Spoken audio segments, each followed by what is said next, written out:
मत सोच कि तेरा सपना क्यों पूरा नहीं होता। हिम्मत वालों का इरादा कभी अधूरा नहीं होता। जिस इंसान के कर्म अच्छे होते हैं उसके जीवन में कभी अंधेरा नहीं होता। नमस्कार जी, हमारे चैनल महान कृपा में आपका हार्दिक स्वागत है। हम आपसे विनती करते हैं कि इस वीडियो को अंत तक जरूर देखें। यदि आपको हमारा प्रयास अच्छा लगे तो कृपया वीडियो को लाइक करें और नीचे कमेंट बॉक्स में जय बाबा हनुमान जी जरूर लिखें। साथ ही अगर आपने अभी तक हमारे चैनल महान कृपा को सब्सक्राइब नहीं किया है तो सब्सक्राइब कर ले और बेल आइकन दबा दे ताकि हमारे नए और प्रेरणादायक वीडियो सबसे पहले आप तक पहुंच सके। तो चलिए इस सकारात्मकता से भरे सफर की ओर चलते हैं। हम सुबह की विनती करते हैं और कहते हैं कि भगवान बाबा हनुमान जी, मैंने जीवन में की हुई सारी पूजा और पुराने विचार बंद किए। अर्थात परमात्मा एक मार्ग में आने से पहले हम अनेक में थे। तब हमने जो भी पूजा अर्चना की उसको हमने बंद किए। अंधश्रद्धा के विषय में पुराने विचारों को भुला दिए। तांत्रिक एवं मांत्रिकों द्वारा दिए गए धागे डोरे तोड़ दिए। घर में बंधे धागे डोरे, नींबू तथा अन्य ऐसी वस्तुएं जो तांत्रिक मांत्रिक द्वारा दी गई थी हमने विसर्जन कर दिए। किसी भी प्रकार के बुरे व्यसन जो मानवीय जीवन को अधोगति का कारण बनते हैं उन पर सदैव के लिए त्याग कर दिया। उदाहरण के लिए मदिरा, शराब, जुआ, सट्टा, लॉटरी, मुर्गों की लड़ाई, पट की स्पर्धा आदि आदि पुरानी पूजा और पुराने विचारों का हमने त्याग किया। उसके बाद हम भगवान से कहते हैं, मैं मरूंगा या जीऊंगा, जीवन में एक ही भगवान बाबा हनुमान जी को मानूंगा। मनुष्य का जीवन एक यात्रा है जिसमें अनगिनत मोड़, उतार चढ़ाव और अनुभव आते हैं। हर किसी की अपनी अपनी यात्रा होती है और हर कोई इस यात्रा को अपनी तरह से तय करता है। जीवन में जो सबसे महत्वपूर्ण है वह है उसका उद्देश्य और आत्मा की शांति। इस उद्देश्य की खोज के लिए हम हर दिशा में प्रयास करते हैं। मानव धर्म, आस्थाएं, विचारधाराएं और भगवान का रूप हमें मार्गदर्शन देने के लिए होते हैं, लेकिन जो सबसे मजबूत और अडिग विश्वास है वह है आत्मा की शांति की प्राप्ति और भगवान के प्रति अनन्य भक्ति। हनुमान जी के बारे में जो विशेष बात है वह यह है कि उन्होंने अपनी शक्ति और बल को कभी स्वार्थ के लिए नहीं प्रयोग किया। हनुमान जी के जीवन में हमें यह सीखने को मिलता है कि हमारी शक्ति का उपयोग हमें केवल अपने उद्देश्यों की प्राप्ति के लिए करना चाहिए और वह उद्देश्य यदि किसी उच्चतम आत्मा की सेवा है तो वह हमारे जीवन को सार्थक बना देती है। मैं मरूंगा या जीऊंगा, जीवन में एक ही भगवान बाबा हनुमान जी को मानूंगा। इस वाक्य में न केवल एक व्यक्ति का भावनात्मक अनुभव है बल्कि यह उस व्यक्ति की गहरी आस्था और विश्वास का प्रतीक है। जीवन में अनेक कष्ट और दुख आते हैं और ऐसे समय में केवल भगवान की भक्ति ही हमें उस दुख से बाहर निकाल सकती है। हनुमान जी की भक्ति में एक अद्भुत शक्ति है। जब भी कोई व्यक्ति कठिनाइयों में होता है वह हनुमान जी का नाम स्मरण करता है और उन्हें अपने जीवन का मार्गदर्शक मानता है। हनुमान जी के प्रति यह विश्वास एक आंतरिक अनुभव है जिसे शब्दों में व्यक्त करना मुश्किल है। जब किसी व्यक्ति के पास और कोई विकल्प नहीं होता तब वह भगवान बाबा हनुमान जी की शरण में आ जाता है। यही विश्वास उसे संबल और साहस देता है और वह कठिन से कठिन परिस्थितियों का सामना करता है। हनुमान जी के प्रति यह आस्था केवल एक धार्मिक क्रिया नहीं है बल्कि यह एक जीवन का तरीका है जिससे हम अपने हर कष्ट को भगवान के चरणों में समर्पित कर सकते हैं। हनुमान जी की भक्ति से व्यक्ति के जीवन में अद्भुत परिवर्तन आते हैं। उनका स्मरण करने से मनुष्य का आत्मविश्वास बढ़ता है, उसकी मानसिक शक्ति मजबूत होती है और वह जीवन के प्रत्येक पहलू में सकारात्मक दृष्टिकोण रखता है। जब भी हम किसी कठिन परिस्थिति का सामना करते हैं और हमारे पास कोई समाधान नहीं होता तो हनुमान जी की भक्ति हमें यह समझने में मदद करती है कि असली शक्ति हमारे भीतर है। हनुमान जी की भक्ति में शक्ति है, साहस है और आत्मबल है। हनुमान जी की भक्ति से यह महसूस होता है कि जीवन की कोई भी कठिनाई इतनी बड़ी नहीं है जिससे हम पार न कर सके अगर हमारी निष्ठा और विश्वास मजबूत हो। मैं मरूंगा या जीऊंगा, इस वाक्य में मृत्यु और जीवन दोनों का संकेत है। जीवन और मृत्यु दोनों ही सापेक्ष हैं। मृत्यु से डरने की आवश्यकता नहीं है क्योंकि यह जीवन का एक स्वाभाविक हिस्सा है। मृत्यु के बाद क्या होगा यह कोई नहीं जानता, लेकिन जो निश्चित है वह यह है कि हमारे कर्म, हमारी आस्था और हमारे विश्वास के अनुसार हमें मार्गदर्शन मिलता है। हनुमान जी का यह संदेश मृत्यु से डरने की बजाय हमें अपने जीवन को पूरी भक्ति और समर्पण के साथ जीना चाहिए। हनुमान जी का जीवन एक उदाहरण है। जब हम कहते हैं कि मैं मरूंगा या जीऊंगा, जीवन में एक ही भगवान बाबा हनुमान जी को मानूंगा, तो इसका अर्थ केवल शब्दों का खेल नहीं है। यह एक गहरी आस्था, विश्वास और समर्पण की भावना है। जीवन के हर पल में जब हम हनुमान जी का ध्यान करते हैं तो हमें साहस, शक्ति और शांति प्राप्त होती है। इसके बाद हम कहते हैं, मैंने कर्म करने में गलती की, उसकी मुझे क्षमा करें। मनुष्य का जीवन कर्मों से भरा हुआ है। हम हर दिन विभिन्न प्रकार के कर्म करते हैं, जिनका असर न केवल हमारी जिंदगी पर होता है बल्कि हमारे आसपास के लोगों पर भी पड़ता है। हर कर्म, चाहे वह अच्छा हो या बुरा, किसी न किसी रूप में हमारे जीवन में लौट कर आता है। वे हमें सिखाते हैं, हमारे चरित्र को आकार देते हैं और हमारी आत्मा को शुद्ध करते हैं। लेकिन कभी कभी हम अनजाने में ऐसे कर्म कर बैठते हैं जो गलत होते हैं, और फिर हमें महसूस होता है कि हमने किसी के साथ या खुद के साथ अन्याय किया है। ऐसे समय में हम महसूस करते हैं कि हमें अपनी गलती को स्वीकारना चाहिए और माफ़ी मांगनी चाहिए। मैंने कर्म करने में गलती की, उसकी मुझे क्षमा करे। यह शब्द न केवल एक भावनात्मक प्रतिक्रिया है बल्कि यह आत्मस्वीकृति और सुधार का प्रतीक भी है। जब हम अपनी गलतियों को स्वीकारते हैं और उन पर पश्चाताप करते हैं तो यह हमारी आत्मा की शुद्धि का एक महत्वपूर्ण कदम होता है। इस वीडियो में हम यह समझेंगे कि कर्मों के प्रति हमारी जिम्मेदारी क्या होती है, कर्मों के द्वारा हम कैसे गलतियां करते हैं और इन गलतियों को स्वीकार कर उन्हें सुधारने का क्या महत्व है। कर्म का अर्थ केवल शारीरिक क्रियाएं या कार्य नहीं है। कर्म का वास्तविक अर्थ हमारे विचार, इरादे और भावनाओं के साथ जुड़ा हुआ है।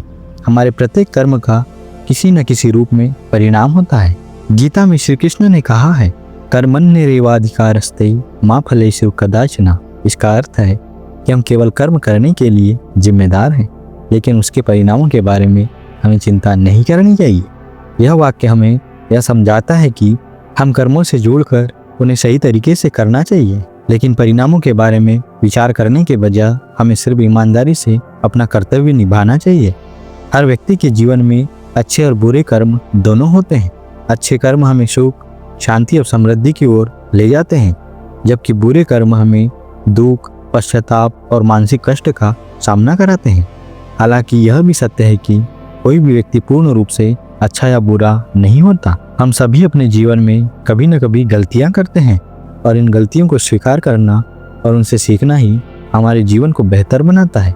कभी कभी हम अपने कर्मों को जानबूझकर गलत नहीं करते, लेकिन कुछ परिस्थितियां ऐसी होती है जहां हम अपनी सीमाओं को लांघकर या असावधानी से कोई ऐसा कर्म कर बैठते हैं जिसका असर दूसरों पर पड़ता है।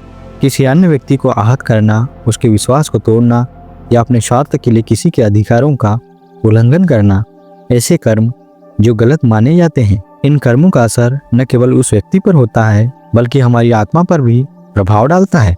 गलती करने के बाद हमें एहसास होता है कि हमने जिस कर्म से किसी को नुकसान पहुंचाया है वह हमारी आत्मा की शांति में विघ्न डालता है। यदि यह गलती किसी के साथ हुआ है तो हम महसूस करते हैं कि हमें माफ़ी मांगनी चाहिए। यह आत्मस्वीकृति और पश्चाताप की प्रक्रिया हमें अपनी गलतियों को सुधारने का अवसर देती है। मैंने कर्म करने में गलती की, यह स्वीकारोक्ति न केवल हमारी आत्म मूल्यांकन की प्रक्रिया को गति देती है बल्कि यह हमारे आत्मविश्वास को भी मजबूत करती है। जब हम अपनी गलती को स्वीकार करते हैं तो हम यह मानते हैं कि हम पूर्ण नहीं हैं और हमसे भी गलतियां हो सकती है।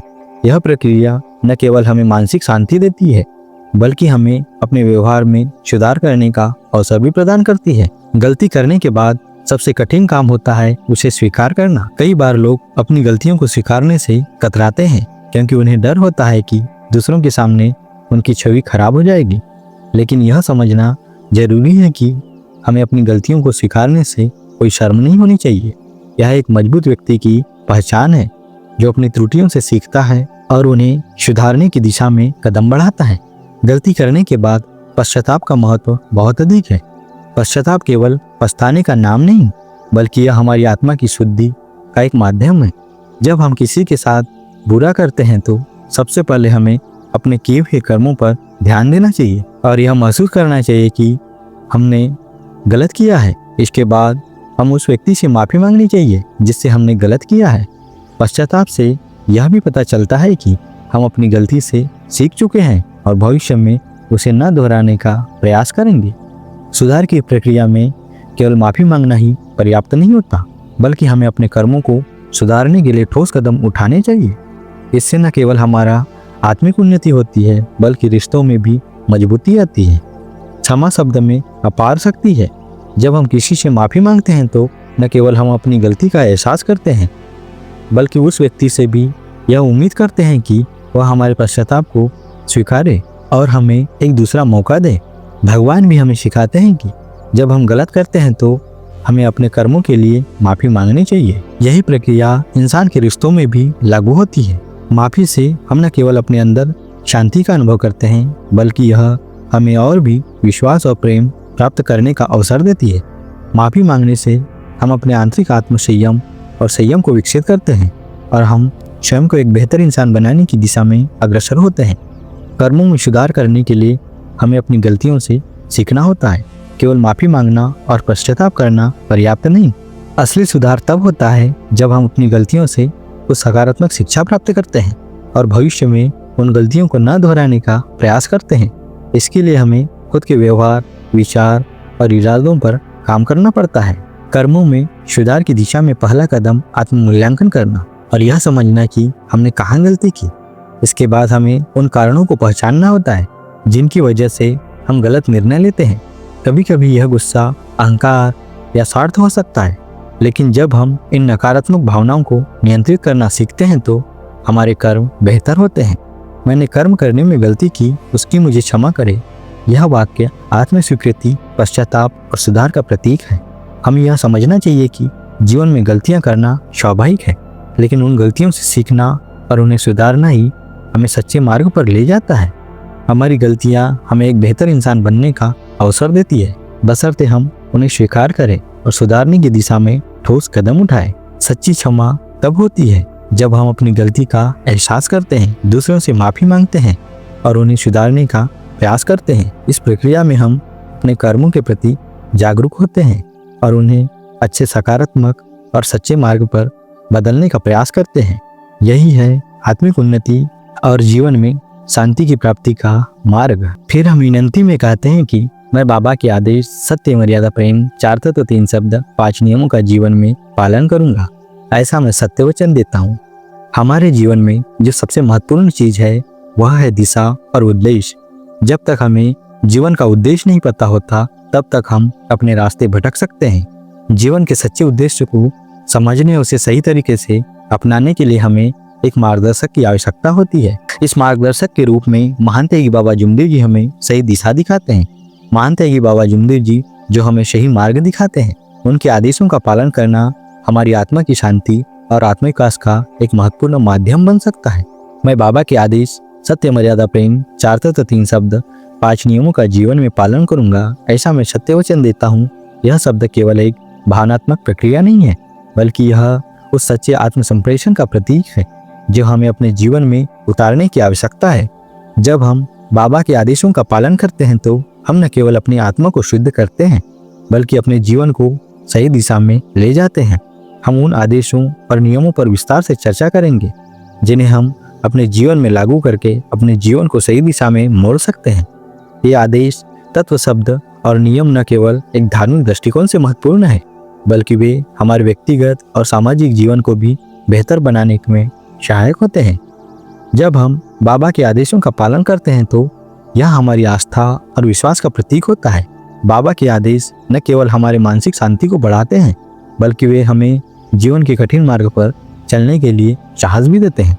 बाबा का आदेश हमें सही और गलत के बीच अंतर समझने में मदद करता है और हमें जीवन के महत्वपूर्ण पहलुओं पर ध्यान केंद्रित करने की प्रेरणा देता है। बाबा के आदेशों को स्वीकारने का मतलब है कि हम न केवल उनके वचनों को सुनते हैं, बल्कि उनका पालन भी करते हैं।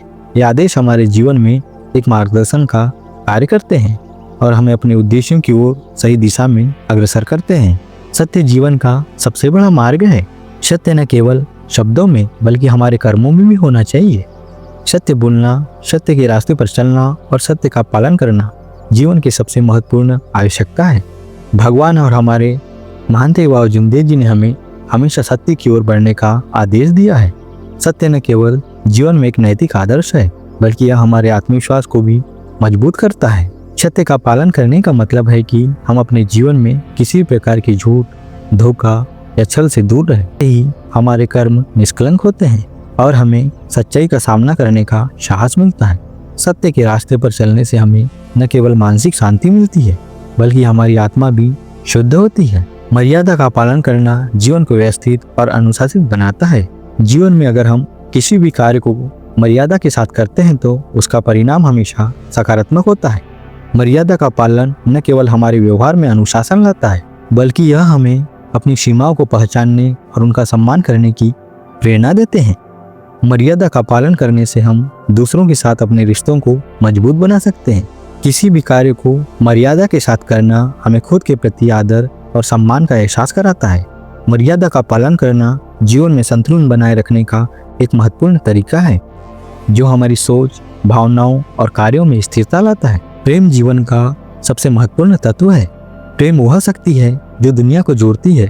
प्रेम केवल एक भावना नहीं बल्कि एक गहरी समझ और सहानुभूति का प्रतीक है। जब हम प्रेम करते हैं तो हम न केवल दूसरों की भलाई के लिए सोचते हैं बल्कि खुद के लिए भी सच्ची शांति और खुशी की कामना करते हैं। प्रेम हमें यह सिखाता है कि हम अपनी सीमाओं से बाहर निकलकर दूसरों के लिए कुछ करें और उनके दुखों को समझें। प्रेम का पालन करने से हमें अपने रिश्तों को और गहरा और मजबूत बनाने का अवसर मिलता है। भगवान और बाबा का प्रेम हमें यह सिखाता है कि हम अपने जीवन को दूसरों की सेवा और भलाई के लिए समर्पित करें। प्रेम का पालन करने से हम न केवल अपने जीवन को बेहतर बनाते हैं बल्कि हम समाज में सकारात्मक परिवर्तन लाने में भी सहायक होते हैं। फिर हम विनती में कहते हैं कि इसे मैं अपने जीवन के अंत समय तक नहीं भूलूंगा। हमने जो वचन भगवान बाबा हनुमान जी को दिए हैं उस वचन को हम जीवन भर नहीं भूलेंगे। बाबा को दिए वचन को जीवन के अंत समय तक नहीं भूलूंगा, ऐसा मैं सत्य वचन देता हूँ। यह वचन न केवल एक दृढ़ संकल्प का प्रतीक है बल्कि यह हमारी आस्था, श्रद्धा और विश्वास का भी प्रतीक है। जब हम बाबा के आदेशों और वचनों को अंत तक निभाने का संकल्प लेते हैं तो यह हमें जीवन के प्रत्येक क्षण में आत्मा की शांति, मानसिक स्थिरता और आत्मविकास की दिशा में आगे बढ़ने का अवसर देता है। बाबा को दिए वचन का महत्व क्या होता है, वचन निभाने के लिए हमें किस प्रकार की मानसिक स्थिति की आवश्यकता होती है और यह वचन हमारे जीवन को कैसे सही दिशा में मार्गदर्शन देता है। बाबा के आदेशों का पालन करना हमारे जीवन का एक महत्वपूर्ण पहलू है। जब हम बाबा से वचन लेते हैं तो वह वचन हमारे जीवन का एक महत्वपूर्ण हिस्सा बन जाता है। यह वचन न केवल हमारे कर्मों को दिशा देता है बल्कि हमारी आत्मा को भी शुद्ध करता है। बाबा के वचन हमारे जीवन में एक आंतरिक शक्ति का संचार करते हैं जो हमें किसी भी कठिनाई या परीक्षा से जूझने की हिम्मत देते हैं। जब हम बाबा को वचन देते हैं तो यह केवल एक संकल्प नहीं होता बल्कि यह हमारी आस्थाओं का, हमारे विश्वास का और हमारी निष्ठा का प्रतिबिंब है। यह वचन हमारे जीवन को एक उद्देश्य देता है और हमें उस उद्देश्य की ओर निरंतर अग्रसर होने की प्रेरणा देता है। इस वचन को निभाने का एक गहरा उद्देश्य है आत्म उन्नति, जीवन में शांति और संतुलन की प्राप्ति और अंतिम समय में आत्मिक शांति की प्राप्ति। तो दोस्तों, आज की वीडियो में बस इतना ही। मिलते हैं अगले वीडियो में, तब तक के लिए नमस्कार।